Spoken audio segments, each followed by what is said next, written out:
Good morning दोस्तों। आशा करता हूँ आप सभी कुशल मंगल हो और अपनी तैयारी बहुत ही शानदार तरीके से कर रहे हो। और हम स्टार्ट करने जा रहे आज माता पिता का सपना सीरीज 70, जो कि आज तारीख हो चुकी है 18 नवंबर 2023। 18 नवंबर 2023 के मोस्ट इम्पोर्टेंट करंट अफेयर के जो क्वेश्चन है उनके बारे में हम डिस्कशन करने वाले हैं और ये सभी प्रतियोगी परीक्षाओं के लिए अति महत्वपूर्ण साबित होने वाले हैं। सबसे पहले मोटिवेशन कोड की ओर आगे बढ़ते हैं। गलती उसी से होती है जो मेहनत करता है। निकम्मों की ज़िंदगी तो दूसरों की गलती खोजने में ही ख़त्म हो जाती है। दोस्तों, गलती उसी से होता है जो इंसान मेहनत करता है, जो इंसान कुछ ना कुछ संघर्ष करता है, उसी से होती है। जो संघर्ष ही नहीं करता है, मेहनत नहीं करता है, काम नहीं करता है, उससे कभी गलती होती ही नहीं है। बेटे बेटे से कभी कोई गलती नहीं होती है। और निकम्मों की जो ज़िंदगी है वो दूसरों की गलतियाँ खोजने में ही, यानी उनका टाइम खत्म हो जाता है। जो निकम्मे हैं वो अपनी गलती खोजते रहते हैं। अरे यार वो अखला के बोलता है, अरे यार वो साफ नहीं बोलता, अरे यार वो चलता सही नहीं, यार उसके अंदर वो कमी है, वो पढ़ाई नहीं करता, वो उधर नहीं जाता है, वैसे नहीं करता है। तो ये क्या है, निकम्मों का टाइम वेस्ट तो उसी में हो जाता है, दूसरों की बातें खोजने में, दूसरों की गलतियाँ कमियाँ निकालने में। जबकि अपने को निकम्मों की बातों पर ध्यान नहीं देना है, अपने उस लक्ष्य की ओर फोकस होकर मेहनत करते रहना है। एक न एक दिन आपको अपनी मंजिल प्राप्त हो जाएगी और आप उस मंजिल पे पहुंचोगे। तो वही निकम्मे आपकी बढ़ाई करेंगे अपने मुंह से कि यार वो बंदा बहुत अच्छा है, यार वो बंदा ऐसा था वैसा था। तो क्वेश्चन नंबर 1 की ओर आगे बढ़ते हैं। हाल ही में विश्व मधुमेह दिवस कब मनाया गया? तो हाल ही में विश्व मधुमेह दिवस मनाया गया है, जो कि वर्ल्ड डायबिटीज डे है। ये मनाया गया है 14 नवंबर को। और इसके बारे में अगर हम जानकारी लेते हैं तो ये विश्व मधुमेह दिवस है, ये 14 नवंबर को मनाया गया है, डायबिटीज डे। इस बार इसका जो नारा है वो क्या है? नो यार risk, know your risk, know your response. ये इस बार का इसका नारा है। और इसका विषय हो गया एक्सेस डू। एक्सेस डू इसकी विषय या थीम हो गई है। क्वेश्चन नंबर 2 की ओर आगे बढ़ते हैं। हाल ही में किसे 19वें कलाकार पुरस्कार से सम्मानित किया गया? तो अभी हाल ही में 19वें कलाकार पुरस्कार से अपोली नारिस डिसूजा को किया गया। अपोली नारिस डिसूजा को अभी हाल ही में किया गया है ये सम्मानित, जो कि कलाकार पुरस्कार है इससे। इनको ये पुरस्कार अभी हाल ही के अंदर दिया गया है। क्वेश्चन नंबर 3 की ओर आगे बढ़ते हैं। इनको ये पुरस्कार क्यों दिया गया? तो इन्होंने क्या किया, इसके अंदर बहुत ही अच्छा प्रयास किया था, इसके लिए इनको, तो हम देखते हैं इनको क्यों दिया गया ये पुरस्कार इसके लिए।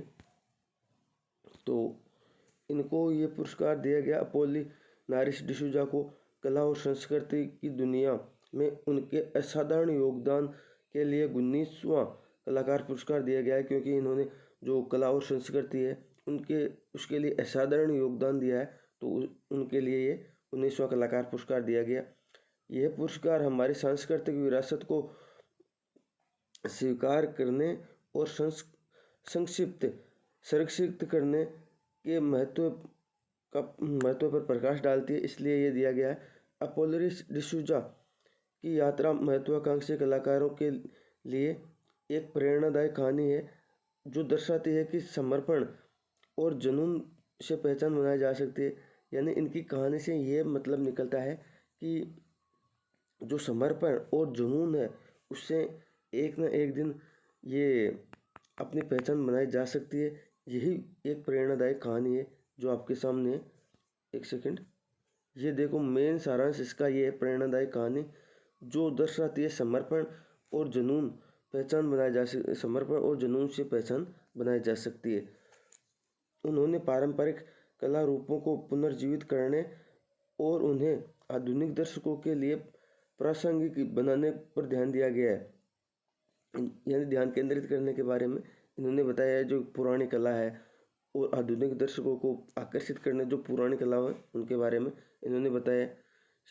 सीमाओं और पीढ़ियों से परे हमारे समाज में कला और संस्कृति के महत्व पर जोर दिया गया। जो कला और संस्कृति का महत्व है उस पर, जो पुरानी कला है पीढ़ियाँ, उनके बारे में जोर दिया गया है। क्वेश्चन नंबर 3 की ओर आगे बढ़ते हैं। हाल ही में भारत ओपेक ऊर्जा वार्ता की छठी बैठक कहाँ आयोजित की गई? तो ओपेक की ये जो छठी बैठक अभी हाल ही में आयोजित की गई है, ये बैठक ऑस्ट्रेलिया वियना के अंदर की गई है, जो कि ओपेक है। ओपेक की स्थापना कब हुई? तो 14 सितंबर 1960 को इसकी स्थापना हुई। 14 सितंबर 1960 को इसकी स्थापना हुई है। पेट्रोलियम निर्यातक देशों का ये एक संगठन है और इसमें क्या है, जो तेल निर्यातक देश है वो ही शामिल है और 13 देश इसके अंदर शामिल है। इसकी स्थापना 14 सितंबर 1960 को हुई है। और इसके अलावा ये क्या करते हैं, जो पेट्रोलियम नीति है उन नीतियों के बारे में यहाँ चर्चा करते हैं और जो तकनीकी सुविधा होती है, आर्थिक सहायता होती है, वो प्रदान करते हैं इस संगठन के अंदर। अच्छा, इसके बारे में और थोड़ी डिटेल हम देखते हैं। तो इस देश में जो अभी हाल ही में हमारे भारत के जो पेट्रोलियम एवं शहरी कार्य आवासीय मंत्री है हरदीप पुरी, प्राकृतिक गैस मंत्री है, उन्होंने यहाँ पर बैठक की है। और जो ओपेक के महासचिव है महामहिम हेतम अल घोष, इन्होंने जैसे कि अपने हरदीप पुरी और महामहिम हेतम अल गैस, इन्होंने मिलकर वहाँ पर वार्ता की है, मीटिंग की है, जो किन किन के बारे में की है, जैसे कि तेल है और ऊर्जा बाजार है, उनसे संबंधित मुद्दों पर वहाँ पर बैठक हुई है। और बताया है कि 2022 से 45 तक जो भारत की अर्थव्यवस्था है वो तेज़ी से बढ़ने वाली अर्थव्यवस्था है और 6.1% की दर से दीर्घकालीन बढ़ने वाली अर्थव्यवस्था बताई गई है। क्वेश्चन नंबर 4 की ओर आगे बढ़ते हैं। हाल ही में किस देश ने शहरी बुनियादी ढांचे के विकास के लिए एडीबी के साथ $400 मिलियन पर समझौता किया है? तो $400 मिलियन का अभी हाल ही में जो एडीबी बैंक ने समझौता किया है, ये भारत के लिए किया है। अच्छा, इसके अंदर क्या है कि ये समझौता $400 मिलियन के ऊपर हुआ है। तो यहाँ पर उच्च गुणवत्ता वाले शहरी बुनियादी ढांचे के विकास की दिशा में एक महत्वपूर्ण कदम उठाया गया है, इसलिए ये निवेश किया गया विकास के लिए। क्वेश्चन नंबर 5 की ओर आगे बढ़ते हैं। हाल ही में आई यूएन की रिपोर्ट के अनुसार दक्षिण एशिया के कितने मिलियन बच्चे पानी की कमी का सामना कर रहे हैं? तो पानी की कमी का सामना करने वाले बच्चे हो गए 347, जो कि हाल ही में आई यूएन की रिपोर्ट के अनुसार दक्षिण एशिया में कितने मिलियन बच्चे पानी की कमी का सामना कर रहे हैं? तो ये हो गए 347 बच्चे। अब यहाँ पर क्या है कि जो दक्षिणी एशियाई क्षेत्र है, यहाँ पर 55% बच्चे पानी की कमी का सामना कर रहे हैं, मतलब 3 में से 1 बच्चा पानी का सामना कर रहे हैं। अभी ये रिपोर्ट जारी करने वाली संस्था कौन सी हो गई? तो UNICEF, मैं यहाँ पर लिख देता हूँ UNICEF, ये संस्था होगी, एक सेकंड, ICF ये संस्था होगी। इसकी फुल फॉर्म है United nation international children agency. तो ये होगी United nation international children agency, ये इसकी फुल फॉर्म हो गई। चिल्ड्रन एजेंसी फंड, हाँ इसका मतलब होगा फंड। तो ये इसकी फुल फॉर्म होगी। और 13 नवंबर 2023 को ये रिपोर्ट जारी हुई थी। उसके अनुसार बताया गया 347 बच्चे जल की कमी का सामना कर रहे हैं और 3 में से 1 बच्चे में कमी है। और इसके अंदर कुल 8 देश है। वो 8 देश कौन कौन से है? बांग्लादेश, भारत, नेपाल, भूटान, पाकिस्तान, श्रीलंका, अफगानिस्तान, मालदीव, ये 8 देश इसके अंदर शामिल है। क्वेश्चन नंबर 6 की ओर आगे बढ़ते हैं। हाल ही में भारतीय नाविक जहाज एंडवा टेच स्वीड को किस देश से सुरक्षित वापस लाया गया? तो एंडवा टेच जो स्वीड है, इसको अभी हाल ही में लाया गया है ईरान से। जो भारतीय जहाज थे, कुछ दिनों पहले एक खबर आई थी कि हमारे भारत के नौसैनिक ईरान के अंदर वहाँ पर है, उनको फांसी की सज़ा सुना दी गई है। तो ये वही जहाज है, उसको अभी सुरक्षित भारत में वापस लाया गया है, जो कि एडवाटेंज जो स्वीड जहाज है उसको वापस लाया गया। और ये 10 नवंबर को ओमान की खाड़ी से जब्त किए गए जो भारतीय जहाज एडवांटेज स्वीड है उसको वापस लाया गया। इसमें सभी जो भारतीय नाविक सवार थे, जो कि 23 भारतीय नाविकों को ईरान से वापस सुरक्षित लाया गया है। और यह जानकारी शुक्रवार को एक आधिकारिक बयान से मिलती है, जो कि ईरान के दूतावास से ये जानकारी हमारे को मिली है। और इसमें ईरान और भारत के सहयोग से ये, जो कि भारत के जहाजरानी मिनिस्टर है, उनसे ये सूचना हमारे को मिली है। सर्बानंद सोनोवाल, उन्होंने बहुत ही प्रयास किया। प्रयास करने के बाद में हमारे ये सभी के सभी नाविक जो और अधिकारी थे वापस यहाँ पर आ गए हैं भारत। क्वेश्चन नंबर 7 की ओर आगे बढ़ते हैं। हाल ही में किस राज्य के एक जोरम छान ने सुपर बैटमवेट WBC इंडिया खिताब जीता है? तो ये खिताब अभी हाल ही में जीता है मिजोरम ने। तो ये खिताब जीतने वाला मिजोरम हो गया। और WBC का मतलब हो गया वर्ल्ड बेसबॉल क्लासिक्स, ये इसकी फुल फॉर्म होगी। क्वेश्चन नंबर 8 की ओर आगे बढ़ते हैं।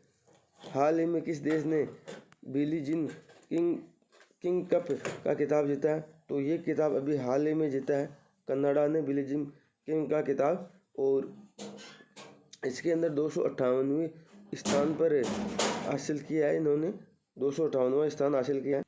जो कनाडा की काबिजी स्टाकुशिंग ने 43वीं रैंक हासिल की है मार्टिना टेविसन को हराकर, जो कि 7-5 और 6-3 से हराया है। कनाडा की बढ़त हासिल कर ली है, जो कि मार्टिना ट्रेविसन को हरा दिया है। इन्होंने 7-5 और 6-3 से हराया है और कनाडा की जीत हासिल की है। क्वेश्चन नंबर 9 की ओर आगे बढ़ते हैं। हाल ही में एवरसेंस इन मिलेट्स गीत को ग्रैमी अवार्ड जो मिला है वो कहाँ से मिला है? तो ये अभी हाल ही में इनको मिला है, फाल्गुनी शाह को ये मिला है। क्वेश्चन नंबर 6 है, जो 9 है वो आधा है, आपको दिख रहा नहीं है तो मैं बोल देता हूँ। हाल ही में एनवंडेंस इन मिलेट्स ग्रैमी जो अवार्ड है, गीत को ग्रैमी अवार्ड मिला है, वो किसको मिला है? तो ये ग्रैमी अवार्ड मिला है फाल्गुनी शाह को। इनको ये अवार्ड क्यों मिला है फाल्गुनी शाह को? तो इनको जो ये अवार्ड मिला है, ये अवार्ड ये और इनके पति, इन्होंने क्या किया है, ये गीत गाया है दोनों ने। और नरेंद्र मोदी है जो PM, उनके नाम पर ये गीत फिल्माया है, जिसके कारण इनको ये अवार्ड मिला है। अच्छा, ये अवार्ड देने वाले कौन हो गए? तो ये अवार्ड एमंडेंस इन मिलेट्स जो ये अवार्ड है ग्रैमी अवार्ड, इससे इन दोनों को ये है फाल्गुनी शाह और इनके पति दोनों को अभी घोषित दिया गया है, नामित किया गया है। UN द्वारा घोषित मोटे अनाज वर्ष के अभियान को ये समर्पित है, यानी जो मोटा अनाज वर्ष है उसको समर्पित ये सॉन्ग है। तो इनको ये अभी हाल ही में दिया गया है। क्वेश्चन नंबर 10 की ओर आगे बढ़ते हैं। हाल ही में किस राज्य में 9 मैती चरमपंथी संगठनों को गृह मंत्रालय ने गैर कानूनी घोषित कर दिया है? तो ये अभी गैर कानूनी जिनको घोषित किया है, ये मणिपुर के संगठन है, जो कि चरमपंथी संगठनों में से 9 संगठन और उनके साथ में अदर भी संगठन है, जो कि 13 नवंबर को 9 चरमपंथी संगठनों के समूह और उनके सहयोगी संगठन है, उन सभी को 5 साल के लिए प्रतिबंध लगा दिया है।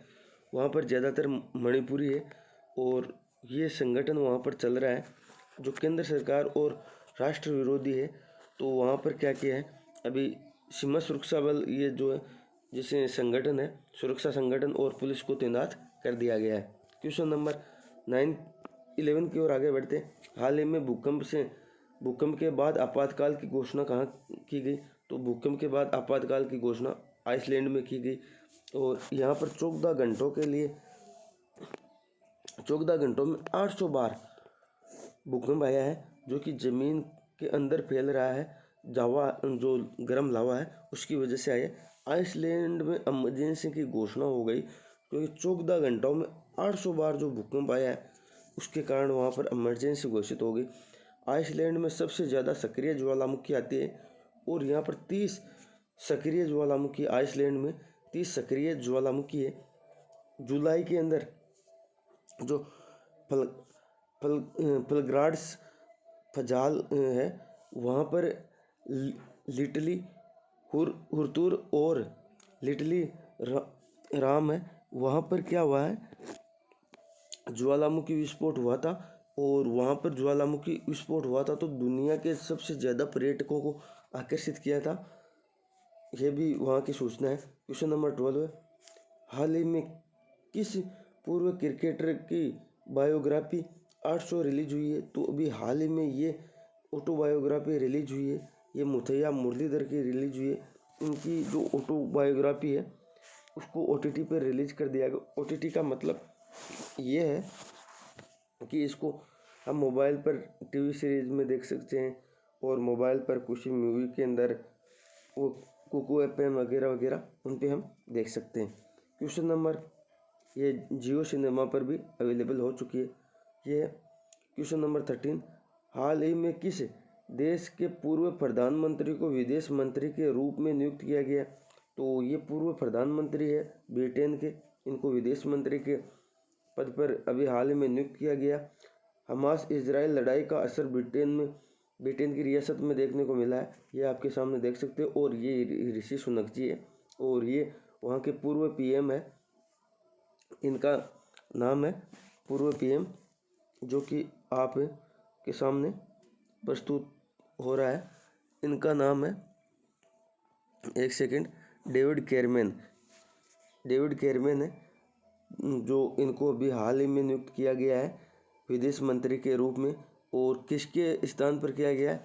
ये इनको नियुक्त किया गया सुहेला बेरवलमैन के स्थान पर इनको नियुक्त किया गया।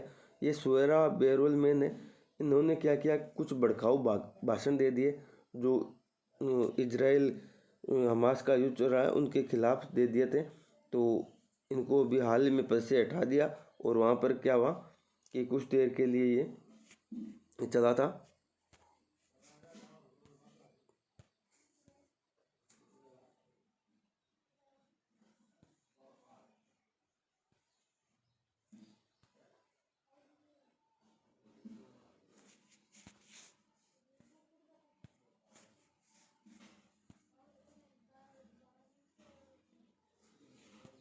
सुहेला ने फिलिस्तीनियों के खिलाफ कुछ भाषण दे दिया, उसके कारण फिलिस्तीनी भड़क गए और उनको पद से इस्तीफा देना पड़ा। उसके बाद में उनके स्थान पर डेविड कैरमैन को नियुक्त किया गया विदेश मंत्री के पद पर। क्वेश्चन नंबर 14 की ओर आगे बढ़ते हैं। हाल ही में 42वें अंतर्राष्ट्रीय व्यापार मेले की शुरुआत कहाँ हुई? तो अंतर्राष्ट्रीय जो मेला है 42वां, इसकी शुरुआत अभी हाल ही में नई दिल्ली के अंदर हुई है।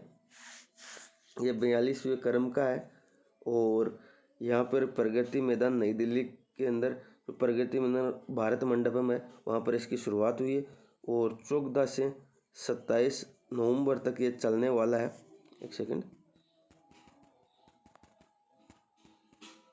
ये 14 से 27 नवंबर तक चलने वाला है।